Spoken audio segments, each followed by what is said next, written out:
Yo, salut tout le monde, c'est Fanny Fête à l'appareil, j'espère que vous allez bien. Aujourd'hui, j'ai enfin, oui, enfin commencé La Casa des Papel et je vais donc vous faire un avis, une première impression. Je suis à l'épisode 7, j'ai fini l'épisode 7 de la première saison de 13 épisodes. Après, il y a encore une saison 2 de 9 épisodes et puis il faudra attendre la saison 3 qui est prévue de sortir l'année prochaine. D'après ce que j'ai vu, c'est vers la fin de l'année, donc il va falloir attendre beaucoup. Mais bon, on verra. En tout cas, pour le moment, je vais directement vous vendre la mèche sur le fait que si j'aime ou pas, et je vends directement la mèche en vous disant que pour l'instant, j'adore, je comprends en fait vraiment le succès de la Casa des Papel, je comprends vraiment pourquoi cette série a vraiment eu autant de succès, pourquoi elle est, on va dire, aussi connue à l'heure d'aujourd'hui. Bon, pour la petite histoire, je vais vous faire un petit point. Il s'agit d'une série en fait à la base en 15 épisodes de 70 minutes, donc 70 minutes qui était diffusée sur Athéna 3, qui est une chaîne espagnole. Et sur cette chaîne espagnole, la série avait fait un beat relatif, c'est-à-dire qu'elle n'a pas trop bien marché. Donc normalement, elle n'était même pas prévue d'avoir une saison 3 du coup. Hein, parce que c'était en fait une seule saison de 15 épisodes, mais divisée en deux parties. Donc normalement, la partie 3 ne devrait même pas exister. Mais en fait, Netflix, qui avait vu cette série, qui avait eu l'œil pour cette série sur Athéna 3, s'est dit, mais en fait, cette série, elle, est vraiment très bonne, elle vaut de l'or. On va donc la racheter pour avoir les droits internationaux. On va un petit peu faire des épisodes un petit peu différents. On va faire deux saisons, une de 13 épisodes, une de 9 épisodes. On va un peu couper les épisodes, les diminuer de taille. On va faire un peu de suspense différent à la fin de chaque épisode, etc.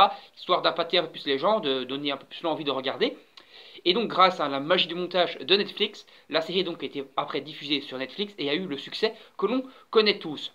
Alors il faut savoir que malgré le fait que les épisodes ont été découpés pour être, on va dire, plus regardables, il s'agit quand même d'épisodes plus longs que la moyenne. Ce ne sont pas des épisodes de 40 minutes, c'est-à-dire format classique des séries Esprit criminel, Riverdale, et j'en passe, et des meilleurs.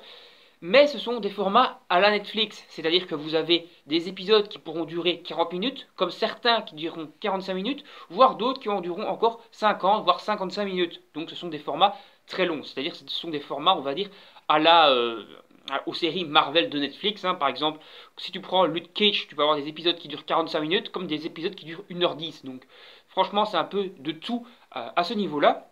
Mais c'est fait chaque fois de façon intelligente pour que lorsque l'épisode se coupe, ça se coupe toujours sur un gros suspense et que tu aies tout de suite envie de connaître la suite et de mettre l'épisode suivant. Donc vraiment un découpage très intelligent des séries.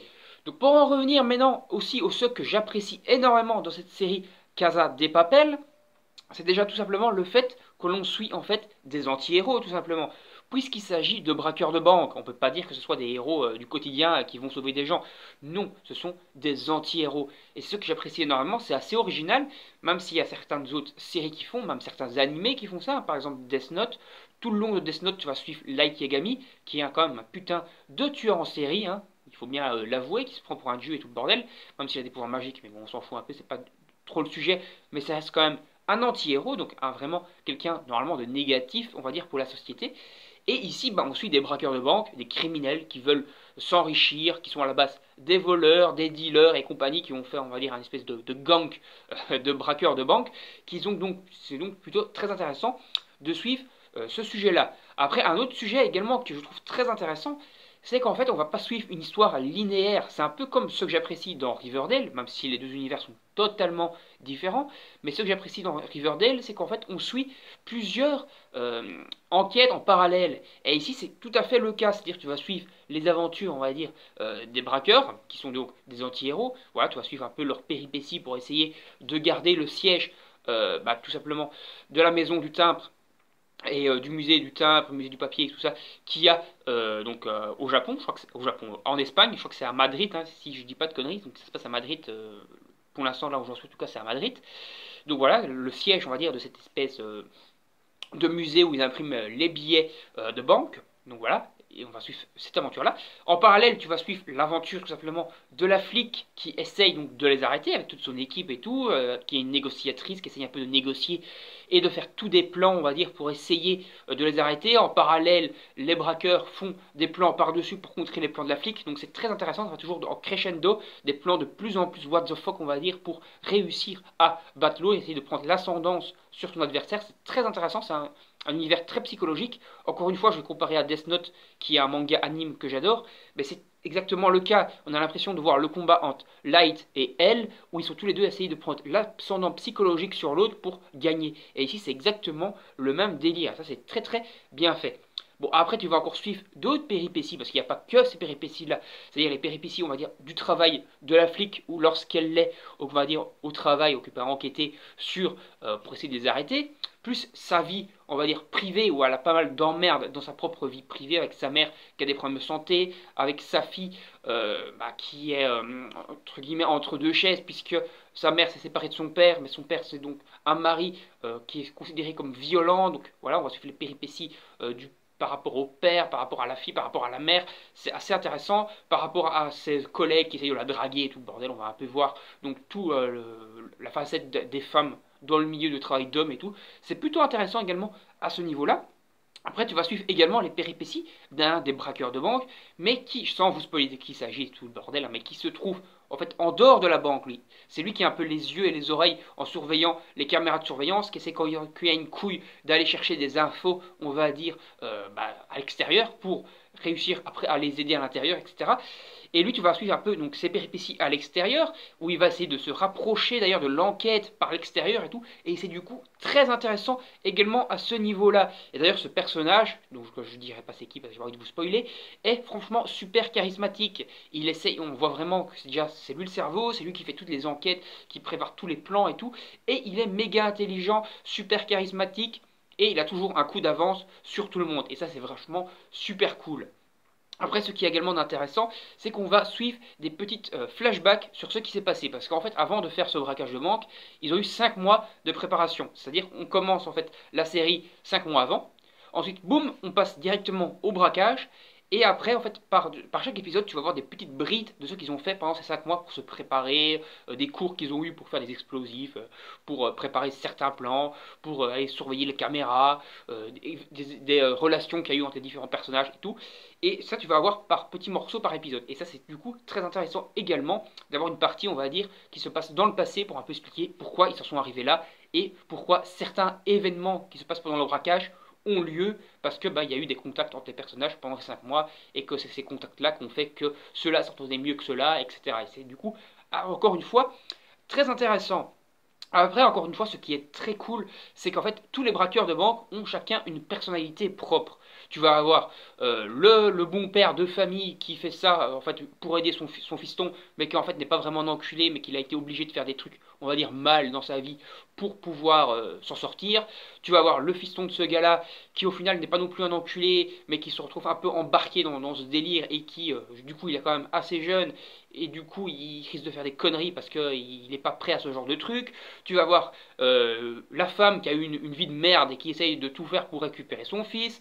Tu vas avoir une autre femme qui a aussi une vie de merde, mais qui du coup, qui est facile, qui tombe, on va dire facilement amoureuse, qui a enfin retrouvé, on va dire, l'homme de ses rêves après avoir perdu l'ancien dans un autre braquage et qui du coup pourrait presque risquer sa vie pour lui. Tu vas avoir du coup le petit jeune d'une vingtaine d'années qui est pas du tout prêt à se retrouver là-dedans, qui a la moindre couille, on va dire, à limite il peut se chier dessus à tout moment, même s'il essaie de montrer que non, il est fort, il est courageux, mais au final on voit bien qu'il est un peu dans la merde. Tu vas avoir des gens un peu des armoires à glace mais qui au final sont un peu cons et c'est un peu des nounours en fait à l'intérieur, mais ils font genre on est des gros basés de la vie, on va tuer tout le monde, et au final tu te rends compte que c'est pas en fait le cas. T'as aussi le gros psychopathe de base qui pourrait être prêt à flinguer tous les otages au moindre pétage de câble. T'as vraiment un gros clivage au niveau des personnalités, et ça c'est aussi très cool, et c'est justement avec ce délire de voir que tous les personnages en fait sont très différents, tu te demandes à quel moment ça va partir en couille, parce qu'ils sont tellement différents que n'importe quel mot de travers d'un ou l'autre personnage envers un autre personnage pourra provoquer une grosse baston, et du coup foutre le gros bordel et mettre leur plan par terre à tout moment. C'est-à-dire qu'à tout moment le plan qu'ils ont mis en place grâce au cerveau, on va dire, de l'opération, pourrait tomber par terre parce que, tout simplement, il y en a certains qui se blairent pas, il y en a d'autres qui se blairent un peu trop, justement, alors qu'ils n'étaient pas censés forniquer ensemble, et ça commence vraiment à partir, du coup, en cacahuète de plus en plus. Mais à chaque fois, pour l'instant, en tout cas, là où j'en suis, où ça part en cacahuète, t'as donc le cerveau de la bande qui arrive à faire un plan pour, on va dire, inverser la tendance, c'est-à-dire, eux, ils font de la merde, il fait un plan, il arrive à les sauver, et en parallèle, il refait un plan par-dessus pour couper le plan que les flics ont mis en place pour essayer d'avoir les braqueurs lorsqu'ils remarquent qu'il y a une faille, ils essayent de s'engouffrer dedans. Et donc c'est chaque fois, on va dire, le cerveau de l'opération qui arrive chaque fois à leur sauver les miches pour l'instant, parce que sans lui, on va dire que le braquage sera déjà terminé depuis longtemps. Également, ce qu'il y a de très cool dans ce braquage, on va dire, de ouf malade, c'est que c'est pas un braquage, on va dire, classique. C'est-à-dire qu'ils ont fait tout pour se retrouver enfermés dans le musée du timbre et pour pouvoir, on va dire, tenir un siège et pouvoir imprimer le maximum de billets pour se faire un maximum de thunes. Et à la limite, ils veulent faire un braquage, un siège de cet endroit, tenir des otages et tout, pendant limite 2 semaines. Et c'est vraiment le gros bordel. Et c'est là que tu vois que bah, c'est un truc qui pourra arriver, quoi. T'as les médias qui s'en emparent et tout, tu suis un peu aussi l'œil des médias et tout. C'est du coup très intéressant, c'est franchement un gros melting pot de plein de trucs, un peu comme il y a dans Riverdale, comme je l'ai dit, qui, mis bout à bout, forment la série. Et c'est franchement fait de façon très intelligente. Et surtout, cette série, on va dire une série de suspense. C'est pas vraiment une série policière, même si on va dire, c'est un peu un mélange, parce qu'il y a quand même beaucoup de trucs policiers et d'enquête et compagnie. Mais c'est surtout le suspense qui prime énormément dans cette série Casa de Papel. Franchement, je vous la conseille, c'est une très bonne série. On va s'arrêter là. Moi, je vous ferai certainement une review quand j'aurai terminé peut-être la saison 1. On fera une review saison 1. Et quand j'aurai fini la saison 2, une review saison 2, où j'attendrai d'avoir fini les 22 épisodes actuellement sortis. Donc, comme je l'ai dit, c'est des épisodes un peu plus longs. Donc, si tu dois comparer ça à une série, à l'esprit criminel par exemple, je pense que ça devrait faire 26 épisodes de 40 minutes. Mais bon, c'est quand même du coup pas trop long, donc c'est quand même sympa d'avoir une série comme ça. Et je m'attends de voir également ce que va avoir la saison 3. Donc je vais peut-être attendre que tous les épisodes, que j'ai vu tous les épisodes des 2 premières saisons, donc la partie 1 et 2 à la version espagnole, quoi, pour vous faire donc une review globale. On verra, en tout cas, je suis quand même tâté à ce niveau-là. Donc n'hésitez pas à me donner votre avis sur la Casa de Papel si vous avez déjà vu la série, même si vous avez vu que quelques épisodes, donnez-moi votre avis en commentaire. Donnez-moi également votre avis sur ma vidéo en règle générale dans les commentaires. Likez et partagez la vidéo sur vos réseaux sociaux, c'est toujours très sympa de votre part de faire ça pour pouvoir encore débattre avec d'autres personnes dans les commentaires. Donc voilà, partagez, likez. Et n'hésitez pas également à vous abonner à la chaîne et à activer la petite cloche pour ne pas rater les prochaines vidéos et recevoir les notifications. Moi je vous dis salut, à la prochaine. On se retrouve donc pour de prochaines vidéos, que ce soit sur des séries Netflix, live, d'autres séries, ou des animés, des mangas, voire des jeux vidéo. Salut tout le monde, à la prochaine!